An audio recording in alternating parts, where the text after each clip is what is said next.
Our instructor, Dave Semelink from Go Digital Essay Foundation. So, what is digital literacy? Digital literacy refers to an individual's ability to find, evaluate, and clearly communicate information through typing and other media on various types of computer. So, we're going to start by looking at computer hardware. We will then look at computer software. We'll have a quick look at the history of computers. Next, we will look at where computers are found today. Then we'll talk about the Fourth Industrial Revolution. And finally, we'll talk about your health when using computers. So, let's start off with the personal computer keyboard. Okay, you may or may not have used a computer keyboard. You might be more familiar with a smartphone touchscreen, but we'll start with the personal computer keyboard.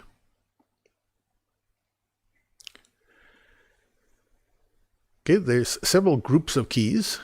The diagram will make this a bit more clear.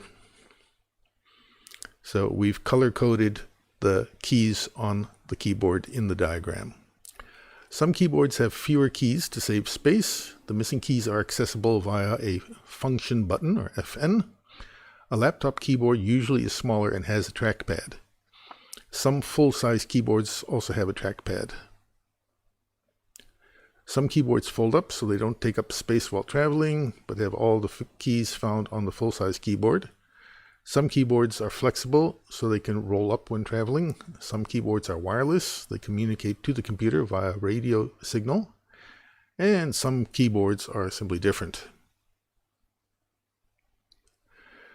Some keyboards are programmable. You can decide what each key does. This is useful if you need a specialized keyboard for example, a point-of-sale computer.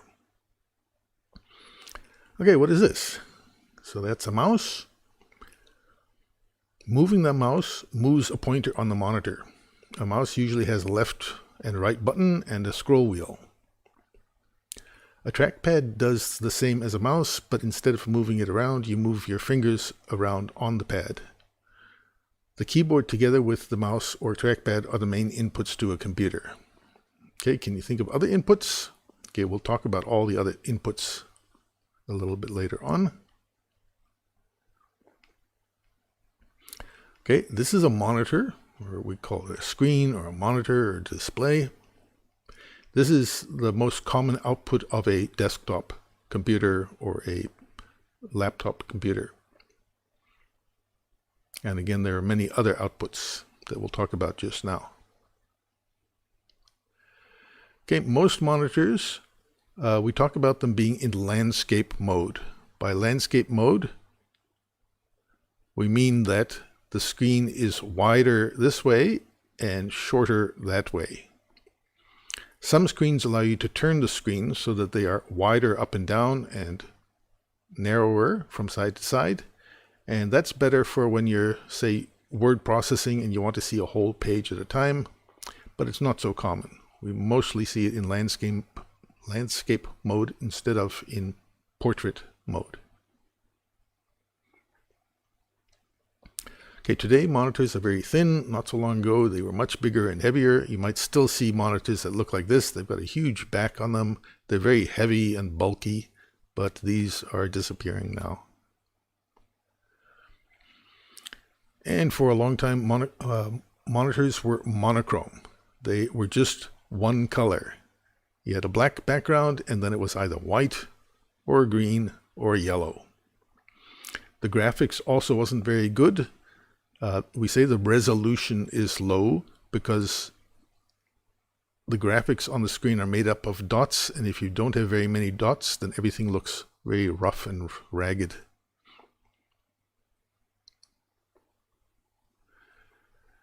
Okay, so if we put it all together, we get a personal computer. So a personal computer consists of a case that contains the computer hardware, and then you've got input devices like a keyboard or a mouse, and you've got output devices like a screen. We talked about there being other output devices, and here we see speakers as an output device, and you can have a microphone as an input device.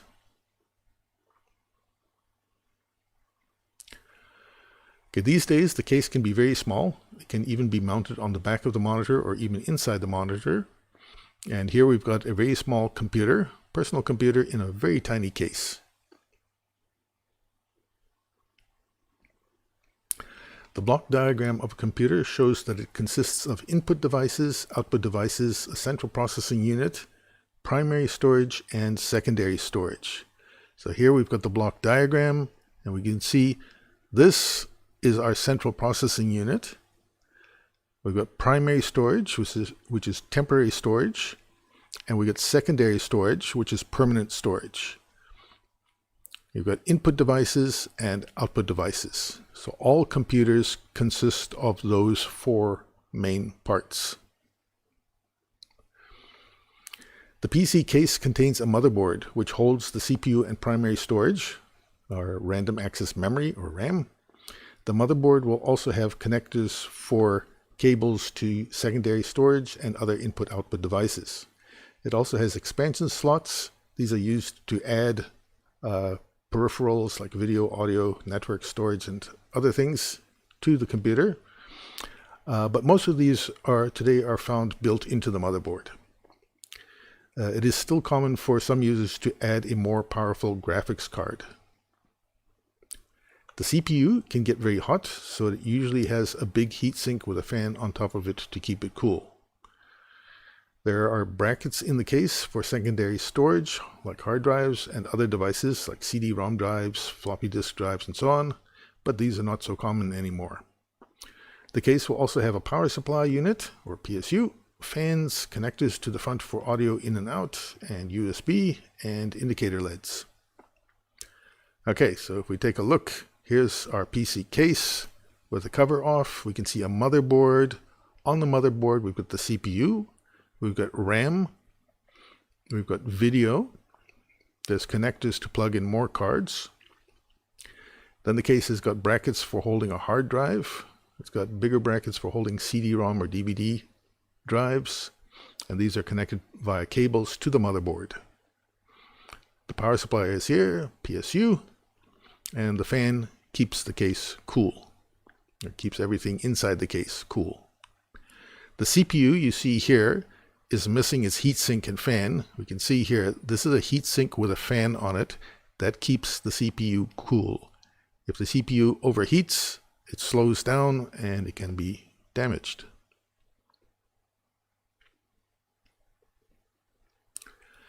Okay, this is primary storage, random access memory, or RAM, and it consists of modules that plug into the slots on the motherboard.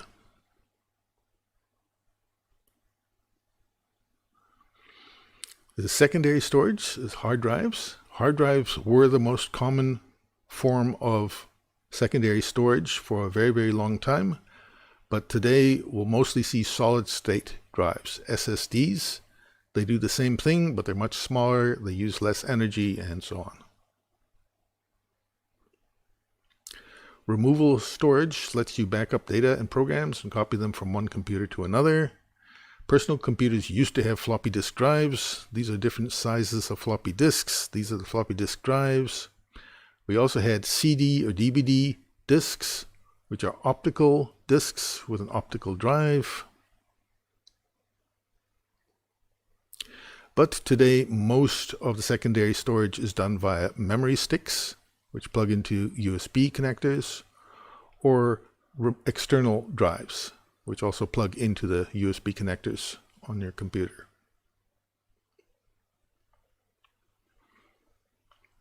The internet, which we'll talk about more later, and sometimes called the cloud, also allows you to store information. So this is now taking the place of internal hard drives or SSDs, where you can take any device you've got and store data in the cloud. And the advantage of that is that now you can store data from your smartphone, and you can then see it later on a personal computer or a laptop, and so on. The bigger, older PCs had lots of different connectors for all the different devices and lots of expansion cards. Okay, we don't have to worry about this anymore, but you'll probably see the back of a personal computer case has got lots of different connectors on it of different types. So new PCs are much smaller and have fewer types of connectors. So they'll have display connectors. These used to be VGA connectors, but these days they're almost all HDMI. Some will have a slightly different connector called DisplayPort. So these two are display connectors. Then you've got USB connectors. USB 2 connectors look like that. USB 3 connectors are faster.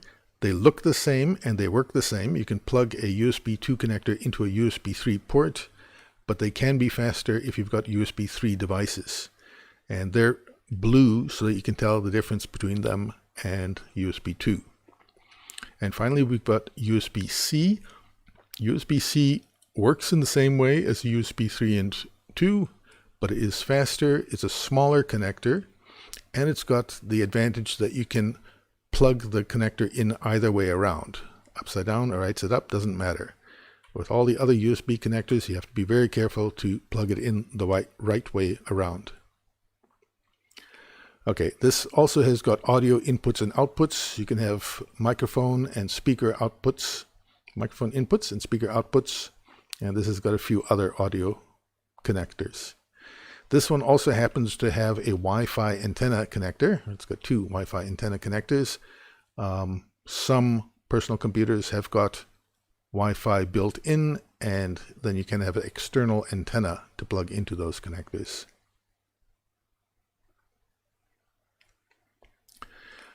The display, or the monitor, is the most common output device, and speakers are also very common now.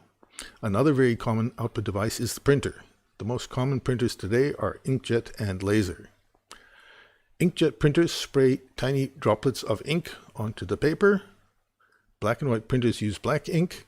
Color printers use a combination of yellow, cyan, and magenta ink to produce every color. They usually also have black ink, but if they don't, they just mix all three colors together to get black. So that's an inkjet printer. It sprays drops of ink onto the paper, and it combines yellow, magenta, and cyan to make all the different colors by combining them in different ratios. And usually they'll also have a black ink to make black. Laser printers work like photocopiers. A laser beam draws the page on an electrostatically charged drum. Toner powder sticks to the charged parts and gets transferred to the page, and a heater then melts the powder so that it sticks to the paper. Okay, so laser printers are the other very common type of printer. We won't talk about exactly how it works, but basically there's a laser that draws what's going to be on the paper, and then that ends up on the paper. Laser printers tend to be much faster than inkjet printers. Inkjet printers can do photos much better than laser printers.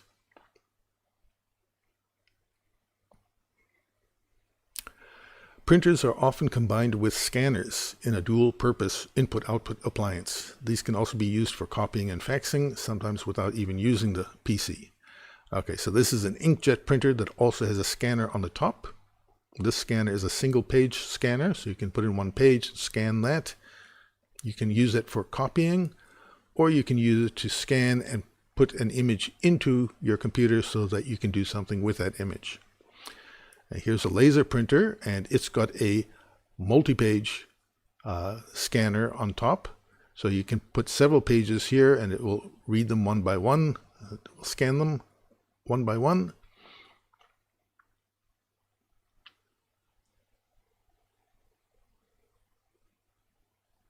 The first computer printers were called line printers because they printed a whole line at a time, so they were as fast as possible. They were also big and noisy and expensive. They used a drum or a band of characters and hammers that hit the characters against an ink ribbon to transfer ink to the paper.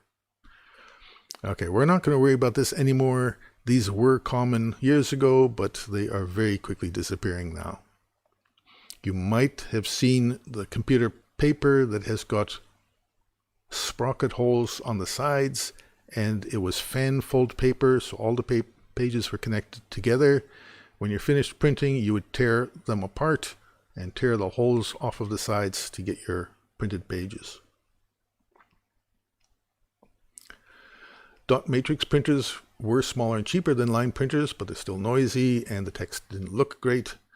Most modern printers still use matrix of dots. They use more dots to make the text look more clear and readable. Okay, so we don't see dot matrix printers very often anymore.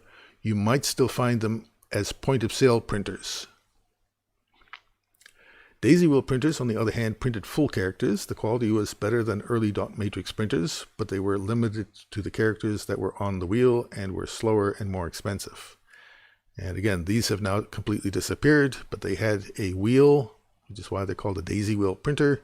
And each character is on the wheel, so the only characters you can print are the ones that exist on this wheel.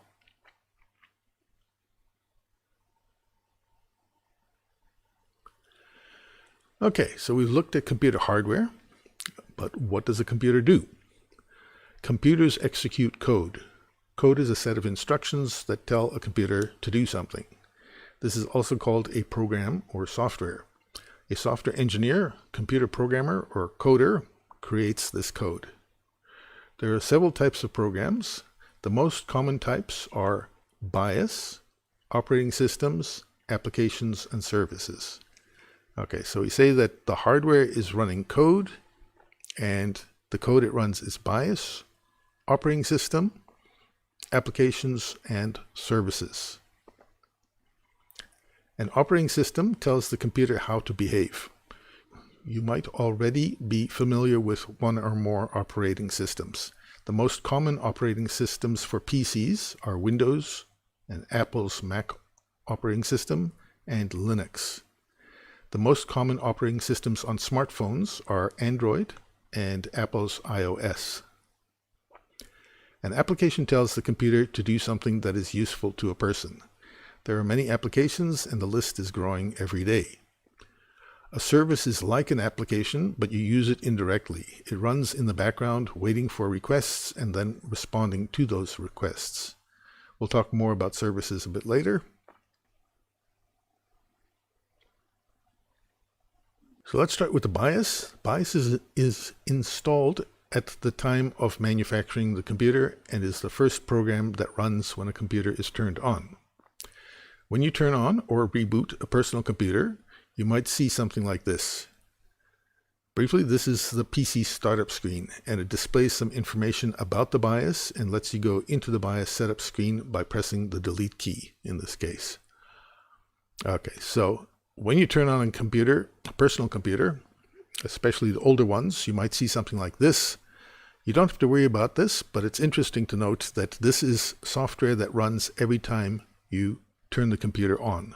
And you don't change the software, you don't buy this, it comes with the computer.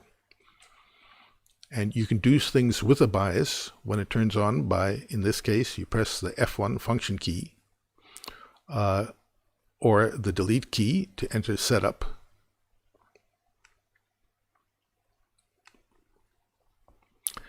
If you go into the BIOS setup screen, you can configure some of the properties of the personal computer.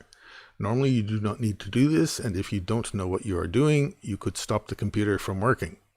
So you mustn't do this unless you know exactly what you want to do.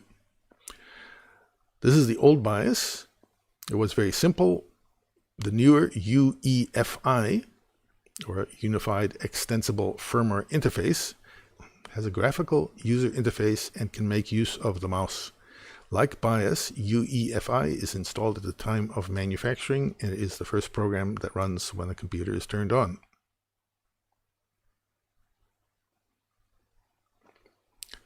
The operating system determines how the computer behaves, what the user interface looks like, and what software can run on the computer.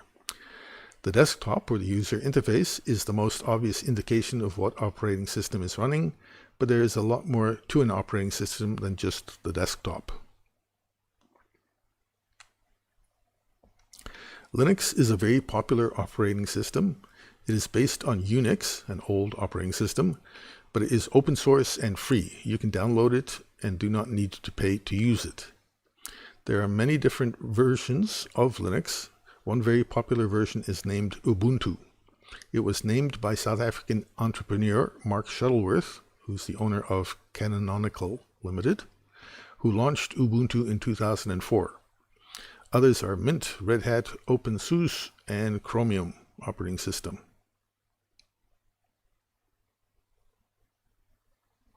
The Apple Mac operating system runs on Apple Mac computers only, and it also is based on Unix. Windows is the most popular personal computer operating system, and it comes pre-installed on most personal computers today.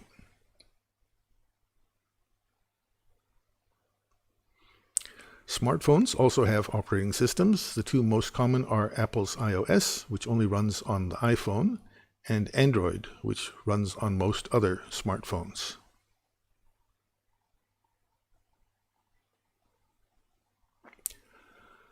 Okay, what are the common personal computer applications?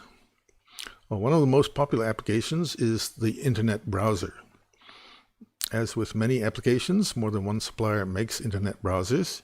Here we've got Microsoft Edge, Google Chrome running on Windows. Okay, so this is Microsoft Edge, this is Google Chrome. They are both Internet browsers. So smartphones also run browsers.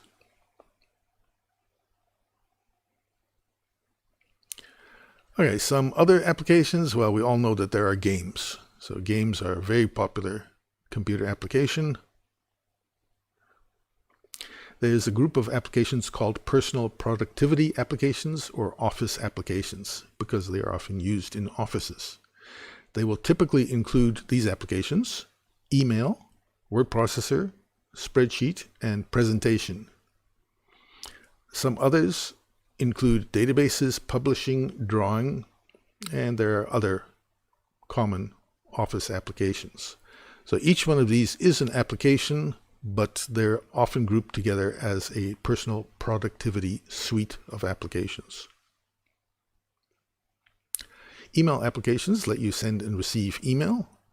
Most also include a contact manager, and some include a calendar, appointment manager, and a task manager.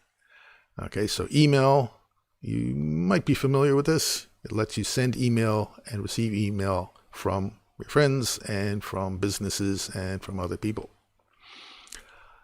And they often have a contact manager. So because you've got people you want to send email to, you might want to also keep track of who all these people are. And finally, you've got calendar, your appointment manager, task manager, and you can keep a calendar of your appointments and things you'll be doing. So all three of these are very common in an email application.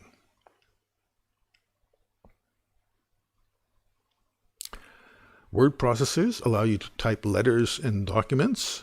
Okay, so it's an application simply that allows you to type. You can type a simple document, or you can type very complex documents, and then you can print them on paper, or you can email them or send them to other people.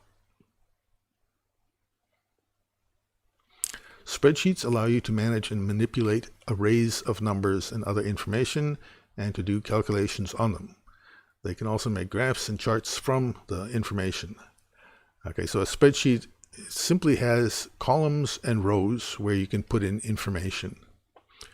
You can put in text or you can put in numbers, and you could then use the spreadsheet application to draw graphs of information, or charts, and so on.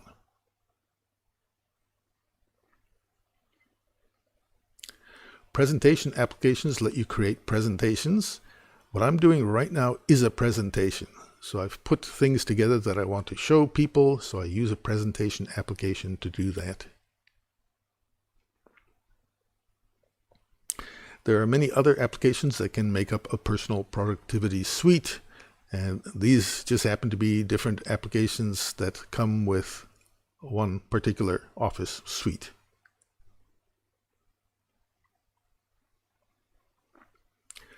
Some applications are used to consume media. These include picture photo viewers, music players, and video players. Okay, so there's many applications that will let you play music or play videos or to look at photos or drawings and so on.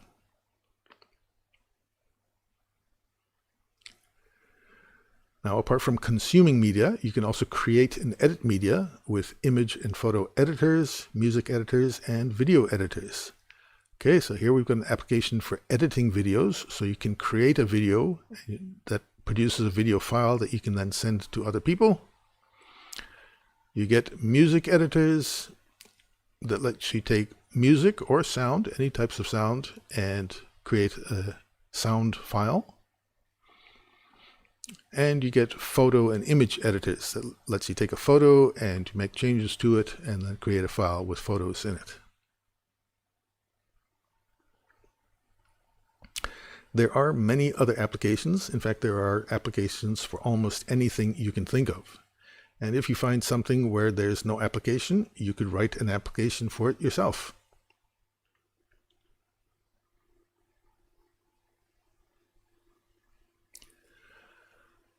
Okay, so let's look at a quick history of computers. The first computer was designed in the 1800s by Charles Babbage.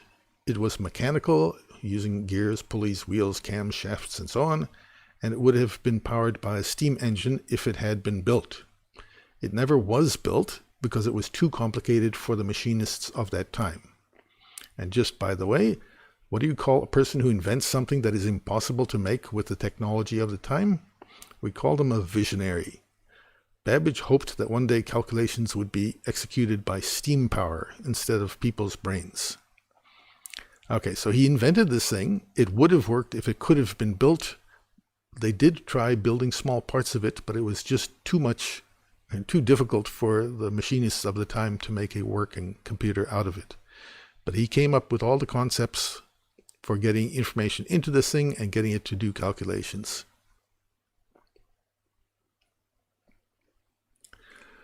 Charles Babbage was way ahead of his time.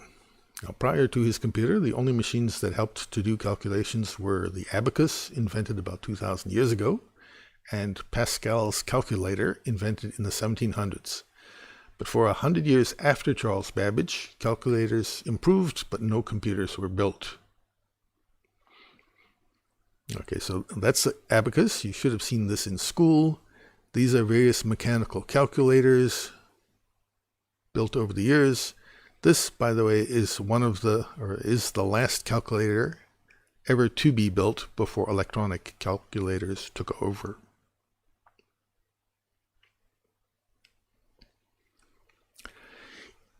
ENIAC is the first general-purpose digital electronic computer. It was built in the 1940s. Many organizations began to work on electronic computers during World War II to decrypt secret messages, calculate missile trajectories, and so on. The old computers needed big rooms because the parts were so big and they needed so many of them. They were also expensive, used a lot of energy, and were not very powerful. That means that they were not very fast and could not store very much information. Okay, so these are just pictures of old computers and computer parts. Over the years, the parts got smaller. The old vacuum tube electronics were soon replaced with transistors, which were smaller, faster, cheaper, and used less energy. Transistors were later replaced by integrated circuits, which contain many transistors in a small package.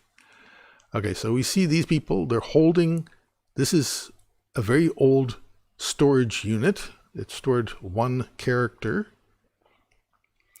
This is a newer version of it, so it's smaller. That one's even smaller. And all these three used vacuum tubes. These are vacuum tubes here. This one uses transistors, so this is the equivalent of those three, and you can see it's much smaller. It uses these little things called transistors. So this in about 1960 or so. That's the state of the art in 1960.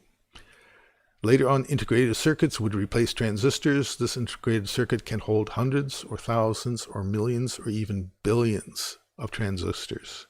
And we'll see that in a minute. By the 1960s and 70s, computers had got smaller and cheaper, but were still much larger than today. These big computers are called mainframes. They were expensive, so they were only used by big governments, big businesses, and big universities. Many terminals were attached to one computer so that many people could use the computer at the same time. This is called time sharing. So here we've got a mainframe computer.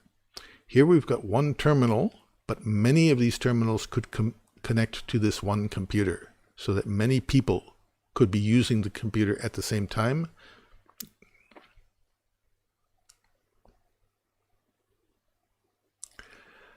Okay, this is now a computer in the 1970s. You might notice there's no keyboard or display on this computer. The input device here is a punched card reader, and the output is a printer. Most applications were for processing business information, so they didn't need colorful displays. Okay, so this is a punched card reader. That's the input for this computer. And this is a line printer. That's the output. The input to this computer is a stack of punched cards. A separate machine is used to punch the cards. For every computer, there might have been dozens of card punch machines, since the computer can read cards much faster than people could punch them. Okay, so punch card, this basically is just a line that you want to type and enter into the computer. So it's one line of text.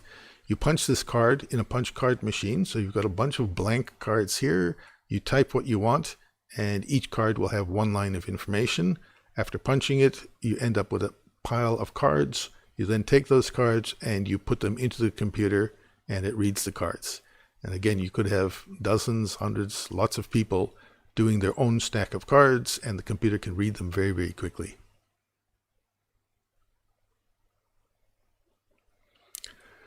As computers got more powerful, they began to be used to store and process a lot of information. One computer would be connected to many storage devices. Okay, these are just old computer rooms, and we can see here that's a bunch of tape drives. They read and write to tape. So a lot of these were connected to one computer. Computers stored data and programs on disk drives. Disk drives used to be big and didn't store a lot, but now they are much smaller and store much more. Okay, so this might be a disk drive in the 1970s or so. It's got a disk. This is a removable disk, so it's a pile of disks. Those get put into the disk drive, and it reads and writes to those disks.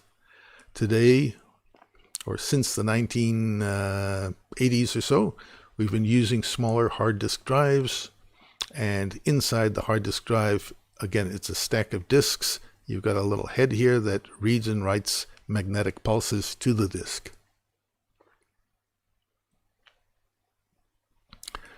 Okay, mechanical disk drives are being superseded by solid-state drives, which are made up of billions of transistors inside of integrated circuits. Okay, so these are solid-state drives. They use integrated circuits to store data, and they can store a lot of data. They're much smaller. They use much less energy.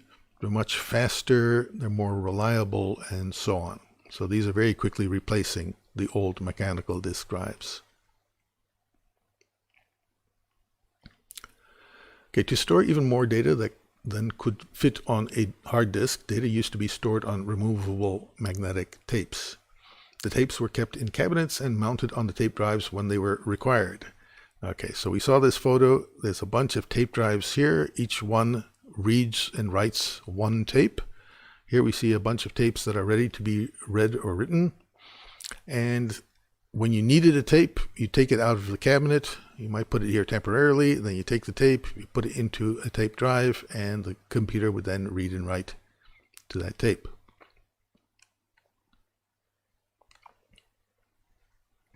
The tapes stored data just like music used to be stored on cassette tapes. Okay, just 2 or 3 years ago, these were still fairly common, but they are disappearing very quickly now. But this was a way people would store music. And computers in the 1980s or so actually also could use a cassette tape to store data.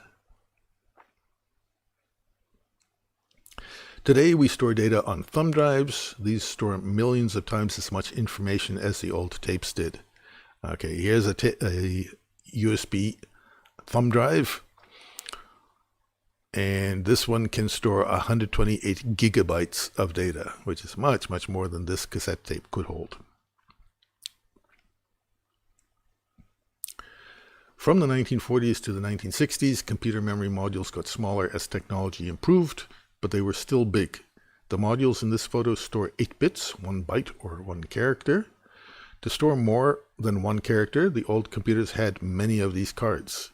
The cabinet in the background contains many of the 1 character memory cards shown on the right. Okay, so we looked at these before. This is now a memory card that holds 1 character. You can see they're standing in front of cabinets holding lots of those cards. If you look at the cabinet carefully, you'll see that there are about 24 cards in each row here. And there's a lot of these rows in the cabinet. So a cabinet can do about 24 characters in a row. There's about 10 of these rows in the cabinet. So that's about 240 characters or so. And there are many of these cabinets. So if you've got a lot of these cabinets, each holding about 240 characters, you can have kilobyte or 1,000 characters in a bunch of these cabinets. So the primary storage of this computer would be a few thousand characters. Today, memory modules can hold billions of characters. 4, 8, 16 gigabytes and more is common. Okay, so we've seen this. This is RAM. Plugs into the computer motherboard, and this can hold billions of characters.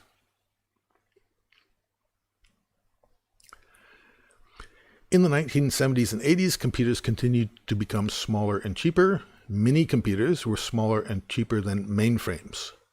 So this was a typical computer room of the 1970s and 80s. This computer room has got 4 computers. In this cabinet, you can see this thing, that's the computer, and it's got various other memory or storage peripherals in the cabinet. Here's another cabinet. There's the computer. There's more storage there. Another cabinet. There's the computer. And here it's got tape storage. And there's a disk drive over there. Here's another cabinet. There's the computer. Okay, this one's got a terminal. All right, here's a terminal, and it could be plugged into any one of these. I don't know which one. But here's a terminal, and there's more storage there, and there's a terminal over here. So this computer room has got 4 mini computers with their various storage peripherals. And there you see a mini computer on its own. So these computers were small enough and cheap enough so that medium-sized businesses and colleges could afford a computer. But they were still too expensive for small businesses, schools, and homes. So nobody back in the 1970s had a computer in their home. Small businesses, regular schools could not afford a computer. The first microcomputer appeared in 1975, and it was made possible by integrated circuits. These were the first computers that were affordable to small businesses, schools, and homes. They weren't very easy to use, but hobbyists started working with them. Okay, so this is now a microcomputer, and it plugs into a disk drive and a terminal. If we look at the inside, if we take the cover off of this microcomputer, we can see inside it's got cards with integrated circuits on them. Okay, that integrated circuit there looks a little bit like this one. That will have thousands of transistors. That's the central processing unit for this computer. Soon after the first microcomputers, many more appeared in the late 1970s. These became increasingly easy to use, so they became very popular. The most common applications for microcomputers were word processors, spreadsheets, databases, and games. Initially, there weren't any applications for music or video because the sound and the graphics were poor.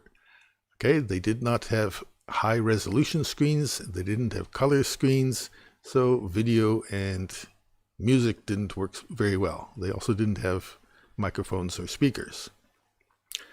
Another problem was that each model of microcomputer ran its own operating system and application software.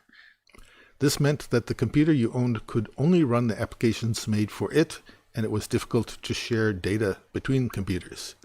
Okay, so this is one type of microcomputer. This is another type. That's another type. They all had their own software, so they had their own applications, and you couldn't run an application that you bought for this one or on that one. And if you stored data in the computer, you couldn't take the data from this computer and put it on this one or that one. In 1981, the IBM personal computer, or the IBM PC, appeared. It became very popular in businesses and homes. And very soon, many different companies were making IBM PC clones, which ran the same software as the original IBM PC. Personal computers became very popular because they could run all the same applications and could share data. A small company named Microsoft wrote software for all these computers and would quickly become a very big company. Okay, so there's nothing very special about this computer except that many other computers were then made that would run the same software. Personal computers are still very common today and are still basically the same as the IBM PC. They became faster and the graphics and sound improved every year. The box has become much smaller and is sometimes mounted on the back of the screen or even built into the screen. Okay, so this modern personal computer is very much the same as the IBM personal computer. You've got the box, the display, the keyboard. Today, we've got color displays with very high resolution, and we've always got a mouse or a trackpad for an input. Okay, we saw this computer was very small, but it's exactly the same thing. That's the computer. You plug in a display and a mouse and a keyboard. And here we've got a display that's got a computer built into the display itself. After personal computers became very common, people wanted to be able to move them around.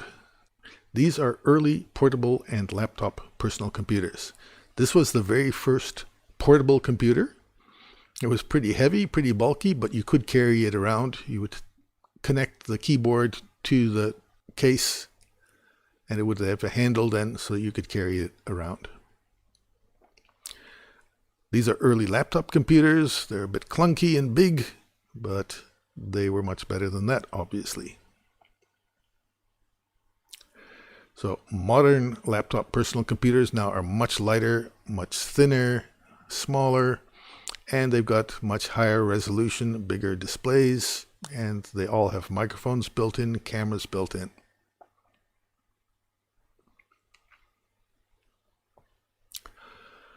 Okay, way back in 1972, Alan Kay invented the tablet computer, but it couldn't be made at the time. Apple made an early tablet in 1993, but the first modern tablet only came out in 2010. Okay, so Alan Kay is another visionary who invented something that couldn't be built at the time. Early versions of the tablet weren't all that popular because they weren't all that useful until the modern tablet was invented in 2010.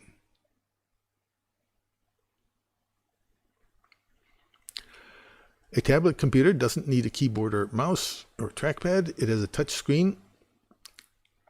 Okay, so these tablets, it's got a touch screen, so you don't need a keyboard or a mouse. You just touch the screen to provide it with input. There are combined tablet laptops with keyboards and trackpads. So if you combine a tablet with a keyboard, you basically get a laptop, but it can be handy that you can disconnect the keyboard when you don't need it and use it just as a tablet. But when you do need something like a laptop, you just connect the keyboard to it. Now you've got a laptop.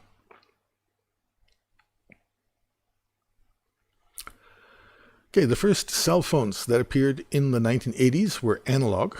They were not digital and didn't do much more than making and taking calls. So that was one of the first cell phones. The second generation cell phones that appeared in the early 1990s were digital. In addition to calls, they could send and receive text messages. Okay, so the early cell phones could also do SMSs. Feature phones appeared later in the 1990s, and they're still available today. They can connect to the internet and have a small number of built-in applications. Okay, so these are feature phones. They still have your regular push buttons, but then they've got a colorful display that lets you do a little bit more than a regular cell phone can do. Smartphones appeared in 2007. A smartphone combines a cell phone with a computer. Smartphones can run many applications, which you can download from an online store. Okay, so these are now our smartphones. Okay, so this graph shows how computers have become more powerful over the years. They've also become smaller and cheaper, and today they are all around us. If we use a linear scale on the same graph, we see that the computing power has increased at an exponential rate. Okay, so we've just changed this now, so it's linear. It goes from 0, 1, 2, 3, 4, 5, 6. So that's billion calculations per second per dollar. So you'll notice that from 1900 until 2000, it barely increased. And then from 2000 to 2020, it has been going up exponentially.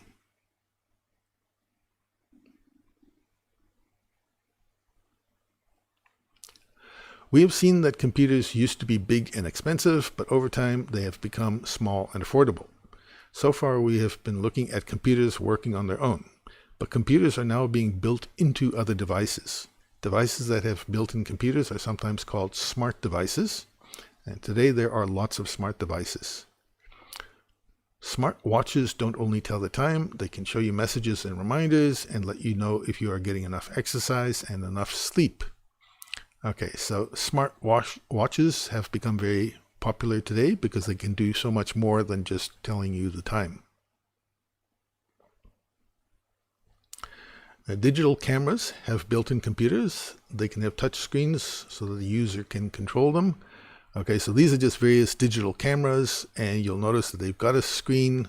It's very common now to have a touch screen. So they've got a computer inside that controls how they work.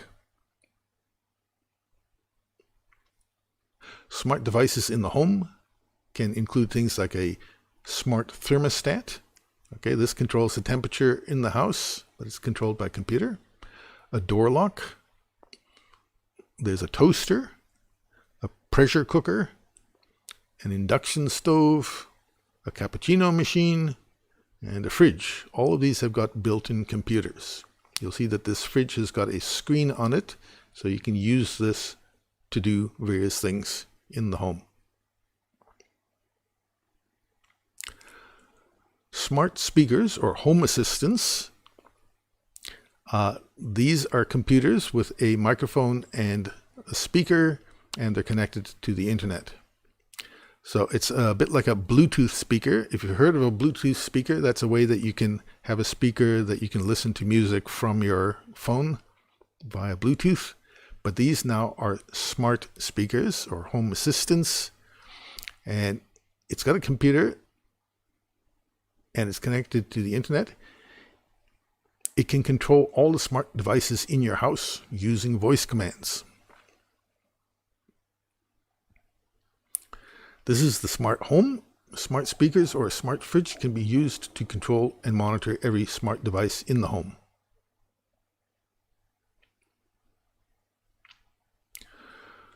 Okay, for playing games, you can have smart gloves, virtual reality goggles, an arcade game that lets you get immersed in a game.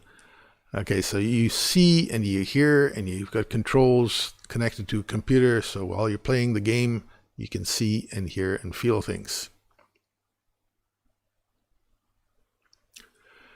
In the grocery store, you could have a smart cash register, and a smart weighing scale, and you've got kiosks. So the cash register, that's the easiest to understand. It simply is a personal computer with a display. It will have a barcode reader. It's got a printer. It's got another display called a pull-top display. That's for the customer to see. And it's got a cash drawer. So all of this is connected to the computer. And this becomes a smart cash register. The weighing scale has the prices per kilogram of each type of fruit or vegetable stored in it. The operator puts the item on the scale and selects the type of fruit or vegetable. The scale weighs the item, calculates the price, and prints a sticker that the operator puts on the item. Okay, so this smart scale has got the weighing scale, it's got a touch screen display, and it's got a printer that prints the labels. And kiosks, you'll see kiosks at many shops. You can go to that kiosk and you can do various things on the kiosk. And just for the fun of it, there's an old cash register. It was mechanical, and all it did was to accept the prices of items and print it on a slip and add them up together. Weighing scales, all a weighing scale does is to weigh something. You then have to do the calculations to work out what the price of the thing is, and then you have to write down the price on something. And a regular kiosk, you used to have a person in a kiosk, and people would come to that person and ask them for help. Here, computers are used to control other machines. A CNC machine cuts shapes out of blocks of metal or wood. That's a CNC machine. It's got a cutting tool here, and it's controlled by a computer. A 3D printer creates objects out of plastic. So here's a 3D printer, and it's printed this object. A laser cutter cuts parts out of sheets of plastic or wood or metal. So here's a laser cutter, and again it's controlled by computer to cut patterns out of wood or plastic or metal. And there's a smart sewing machine that lets you sew patterns, controlled by computer. And here's a smart template cutter. Computers used to cut out templates in a sheet of plastic. So all of these machines have become cheap enough for clubs like maker spaces to buy and share with their members.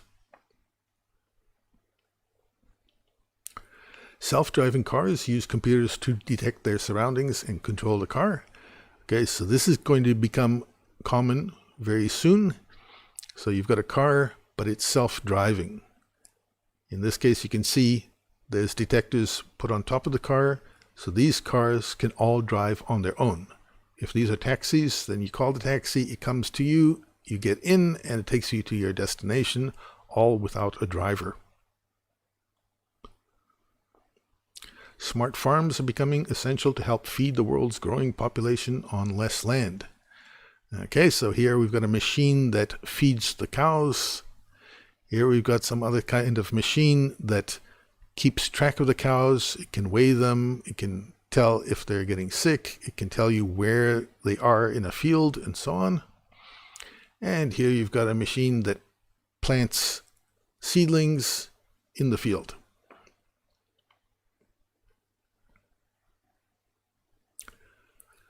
Okay, the Internet of Things, or IoT, is about how interconnected smart devices become smart systems, like smart homes and smart farms. This is what distinguishes the fourth industrial revolution from the third industrial revolution. So IoT is big in the fourth industrial revolution.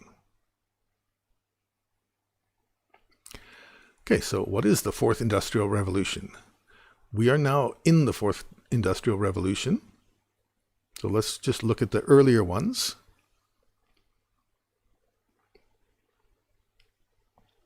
The first industrial revolution started in the 1700s. Water and steam power was used to mechanize production. So we had steam engines which drove machines, and they drove trains.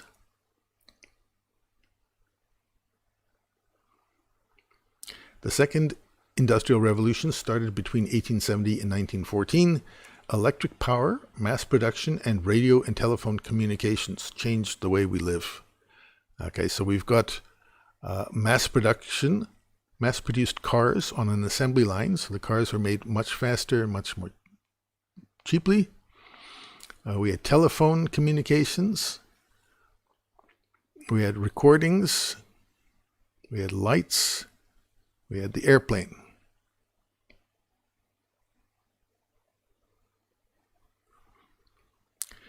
The third industrial revolution started in the 1950s. It's still going on today.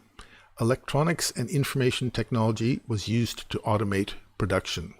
Okay, and we've seen how computers have changed the way we live. The fourth industrial revolution is characterized by a fusion of technologies that is blurring the lines between the physical, digital, and biological spheres. The speed of current breakthroughs has no historical precedent. When compared with previous industrial revolutions, the fourth is evolving at an exponential rather than a linear pace. Moreover, it is disrupting almost every industry in every country, and the breadth and depth of these changes herald the transformation of entire systems of production, management, and governance. And that is according to the World Economic Forum. Okay, so the fourth industrial revolution is all about the Internet of Things, robotics, and so on.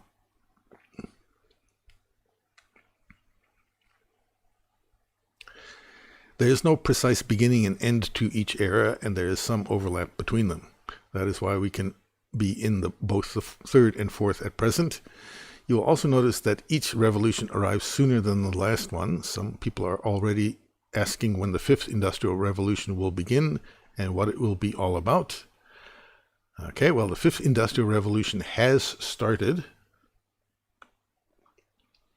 And technologies like voice recognition, artificial intelligence, and machine learning, robots and drones, and renewable energy and energy storage are all part of the fourth and the fifth industrial revolution.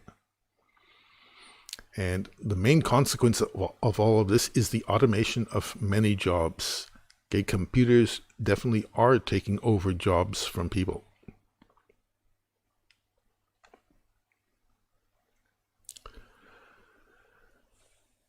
Okay, we just want to end off with a few points on working with computers.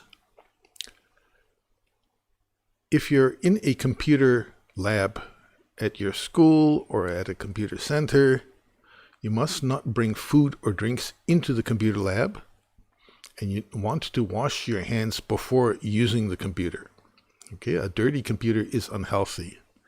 And if you are sharing a computer with other people, then you probably want to wash your hands after you've used it as well. Okay, so no food or drinks in the lab, and wash your hands before you enter the lab, and wash your hands after you leave. Okay, you do not want to be spilling drinks or getting food onto computers.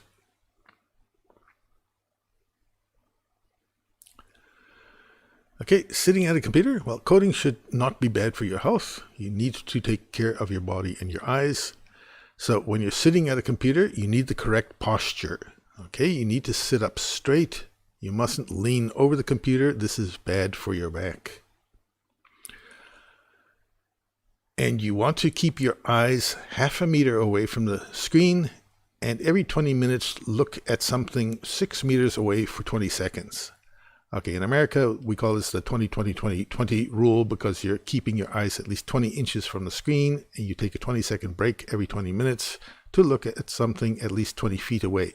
So basically, you mustn't stare at the screen. You want to work on it for 20 minutes, and then for about 20 seconds, you look away. Look at something in the distance, out the window, or on the other side of the room, just so that your eyes can relax.